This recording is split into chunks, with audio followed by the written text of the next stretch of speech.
O Senhor esteja convosco. Ele está no meio de nós. Proclamação do Evangelho de Jesus Cristo segundo João. Glória a vós, Senhor. Naquele tempo, Jesus foi para o outro lado do mar da Galileia, também chamado de Tiberíades. Uma grande multidão o seguia porque via os sinais que ele operava a favor dos doentes. Jesus subiu ao monte e sentou-se aí com os seus discípulos. Estava próxima a Páscoa, a festa dos judeus. Levantando os olhos e vendo que a multidão estava vindo ao seu encontro, Jesus disse a Filipe: onde vamos comprar pão para que eles possam comer? Disse isso para pô-lo à prova, pois ele mesmo sabia muito bem o que ia fazer. Filipe respondeu: nem 200 moedas de prata bastariam para dar um pedaço de pão a cada um. Um dos discípulos, André, o irmão de Simão Pedro, disse: está aqui um menino com 5 pães de cevada e 2 peixes. Mas o que é isso para tanta gente? Jesus disse: fazei sentar as pessoas. Havia muita relva naquele lugar. E lá se sentaram aproximadamente 5.000 homens. Jesus tomou os pães, deu graças e distribuiu-os aos que estavam sentados, tanto quanto queriam. E fez o mesmo com os peixes. Quando todos ficaram satisfeitos, Jesus disse aos discípulos: recolhei os pedaços que sobraram, para que nada se perca. Recolheram os pedaços e encheram 12 cestos, como a sobra dos 5 pães, deixados pelos que haviam comido. Vendo o sinal que Jesus tinha realizado, aqueles homens exclamavam: este é verdadeiramente o profeta, aquele que deve vir ao mundo. Mas quando notou que estavam querendo levá-lo para proclamá-lo rei, Jesus retirou-se de novo sozinho para o monte. Palavra da salvação. Glória a vós, Senhor. Louvado seja nosso Senhor Jesus Cristo. Para sempre seja louvado. Queridos filhos e filhas, alegria de vê-los mais uma vez aqui, sobretudo aqueles que nesta semana receberam o sacramento do matrimônio e que estão aqui para receber Jesus após o casamento. Esta é uma paróquia fecunda. Já partilhei com vocês por milhões de vezes, nestes anos que estou aqui, que assim quis nosso Senhor que eu viesse para cá, não para cuidar de vocês, mas para ser cuidado por Ele. E o meu louvor, a minha alegria, porque os mistérios divinos nunca serão entendidos pela mente humana, muito embora Deus se revele a quem o procura. Deus se revela para a humanidade, porque afinal de contas, Ele criou, Ele fez.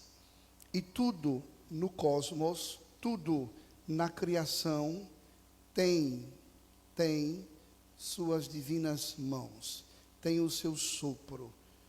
Ele quis, faça-se. E esta paróquia é tão fecunda, nunca deve se esquecer, ainda que entre nós haja pessimistas, ainda que entre nós haja incrédulos, e assim deve ser também, nunca esqueçam vocês da vocação de ser a primeira do coração dele. Nunca esqueçam disso. E em virtude desta graça, Deus provê, Deus proverá, e sua misericórdia nunca faltará. A vida de fé, vou repetir, que aqui é o ponto de partida, a vida de fé não está na segurança das suas seguranças. Cada um de nós, na sua identidade, na sua vida particular, na sua peculiaridade, cada um de nós, fatalmente, temos experiências chamadas minhas, pessoais. Essas experiências ficam tão radicadas, ficam tão guardadas, que podemos chamar, quando positivas, vamos chamá-las então de crescimento, amadurecimento. E quando nós chamamos de negativas, nós vamos chamar de traumas, medos, inseguranças.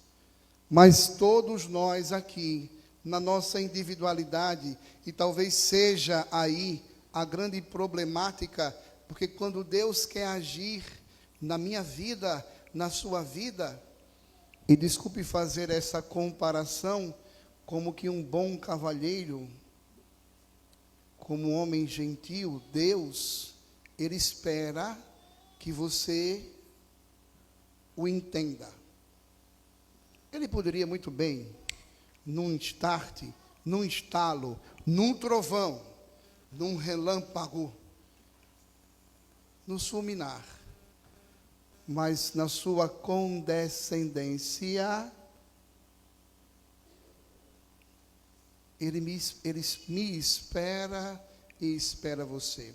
E dentro dessa, como eu disse, particularidade da sua experiência, Deus se revela. E eu vou repetir, antes que você se perca na conversa. Na vida de fé, eu preciso me lançar nos braços de Deus. Porque Deus não está preso às suas seguranças.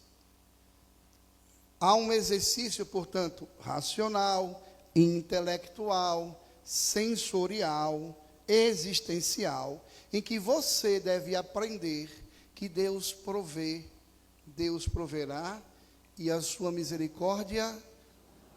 Isso dizendo assim, como um chavão, como uma resposta, como de boca mole, falar isso é fácil.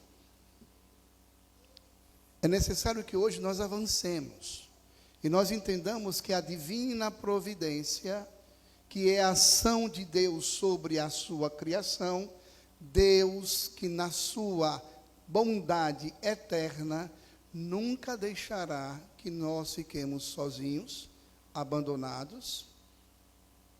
Deus sempre proverá o pão necessário da existência humana.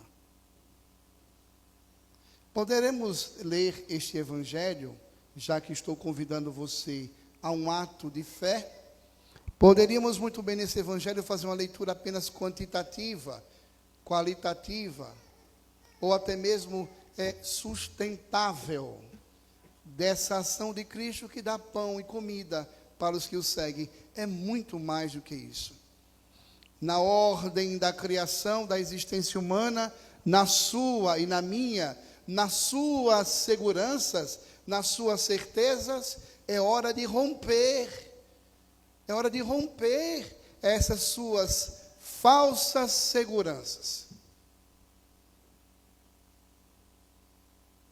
Eu fico muito triste quando a gente está pregando, falando, e não só pregando aqui, quando está sendo transmitido, ou você vem, no nosso dia a dia, na nossa conversa, a gente vai falando, pregando, dando testemunhos, já que testemunhos arrastam, e a pessoa parece tapada, fechada, não consegue. Os seus medos são suas seguranças, as suas economias pessoais são suas seguranças, o seu futuro construído por você é a sua segurança, o seu belo namorado, a sua bela namorada, a sua belíssima carreira, ou as fatalidades minhas e suas são tão seguras que viram então totens, viram colunas inabaláveis, viram muralhas. em que Deus, olha que absurdo, em sua divina providência, que me criou, Ele criou, Deus não consegue, não por falta de poder e autoridade dEle, mas porque você não entende, não quer, está seguro em suas seguranças. Então, você começa a transformar Deus naquilo que vemos nesse evangelho de hoje. Os discípulos viram que Deus se senta com eles. Os discípulos percebem, e façam uma releitura, você que está em casa e você que está comigo, façam uma releitura em casa, o quanto nosso Senhor Jesus Cristo, onipotente, onisciente e onipresente, dentro da criação de quem Ele é, homem e Deus, via então todo esse cenário e sabe das necessidades humanas, sim ou não? Sim ou não? Sim. Oh, seu bobinho, bobinha, sim ou não? Sim. Deus sabe das suas necessidades, minhas, suas. E Deus, portanto, começa a dialogar. Jesus começa a perguntar, olhe essa multidão. Repare, como nós somos pequenos. Deus, que conhece toda a existência, sua e minha, Ele conhece até as suas falsas seguranças, se abaixa, senta-se, se entretém comigo, se entretém com você, para ouvir as suas orações, súplicas, e Ele que tudo pode, tem que ouvir a narrativa da matemática, da insegurança, da obviedade minha e sua. E pacientemente, nosso Senhor nos faz sentar.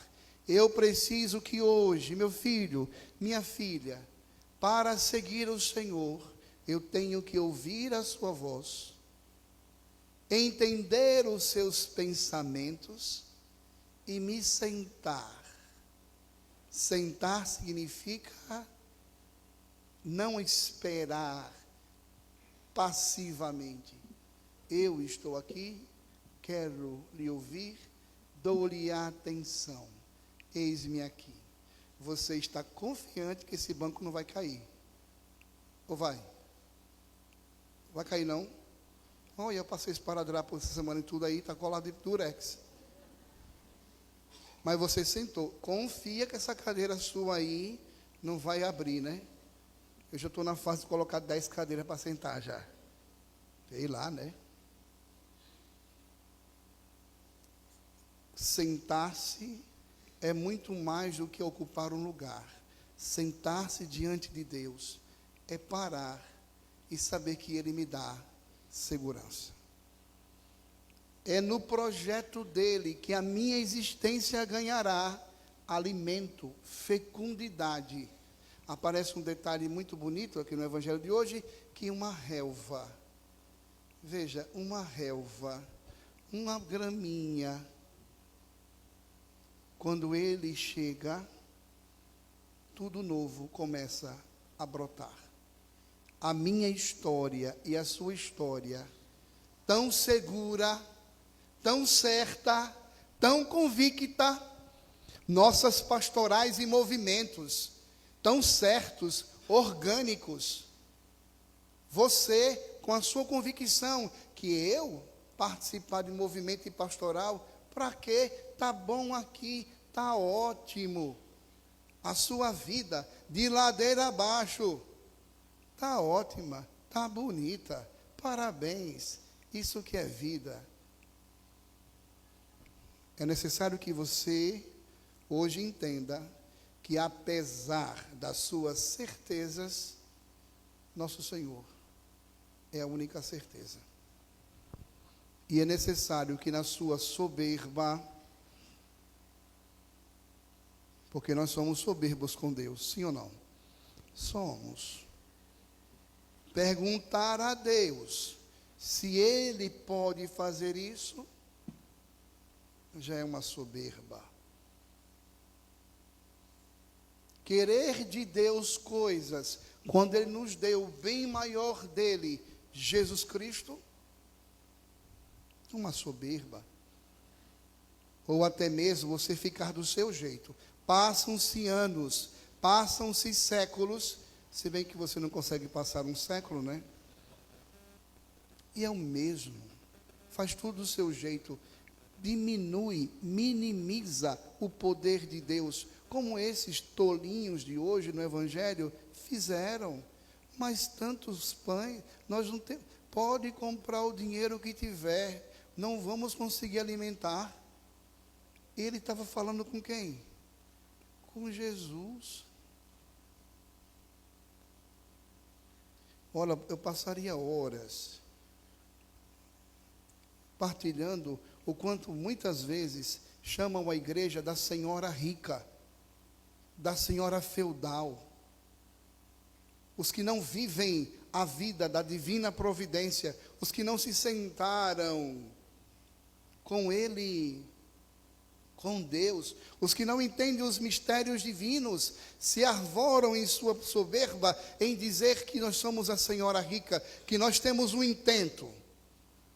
A igreja tem um intento, mandar no mundo, governar o mundo. Parece coisa infantil, de desenhozinho pink em cérebro, que o Papa, os bispos e os padres e os fiéis leigos da Igreja Católica, perdemos tempo em querer explorar a humanidade, governar com certo. Não nos detemos com isso. Queremos que o ser humano conheça a verdade. E a verdade é Jesus Cristo. E a partir dele, dobrados, sentados, providos, irmos para a existência, não mais como homens e mulheres, famintos, sedentos da verdade. Meu filho, minha filha, continuemos nesta paróquia, ou na paróquia que você está, que nos acompanha, continuemos fecundos. Desculpe, perca essas suas seguranças. Confie no Senhor. Entregue a sua existência a Ele, pois Ele tem tudo como um melhor caminho para você. Não é determinismo. Deus não tem os seus dias contados, como se Ele fosse um regente que quer que você faça o que Ele manda. É por adesão, é por conversão, que eu devo entender que Ele tudo faz por aqueles que o seguem. Ele quer sim, Deus quer sim, impor a ordem já posta na existência humana. Deus quer sim governar o que Ele deve governar, seu coração. Deus quer sim entrar na sua casa. Quantas casas bate, Senhor, a porta e Ele não entra? Quantos corações e consciências Ele bate a porta e não entra? O que custa confiar nele e, como vimos no Evangelho de hoje, experimentarmos de que tudo o que Ele faz sobra. Ele pode mais do que você, mas Ele é tão perfeito que nada em você será mais nem menos, porque Deus, no fundo de tudo, quer que o ser humano volte à ordem originária. E qual é a origem do ser humano? Deus. Seja hoje imagem e semelhança do seu Senhor. Espere nele, confia nele, e Ele tudo fará. Espera nele, confia nele, e Ele tudo. Espera nele, confia nele, e Ele tudo. juntos, espera nele, confia nele e ele tudo. Vá para a sua casa hoje e o que você deixou lá, deixe que ele faça. Sente-se com ele, renda-se a ele e ele tudo fará.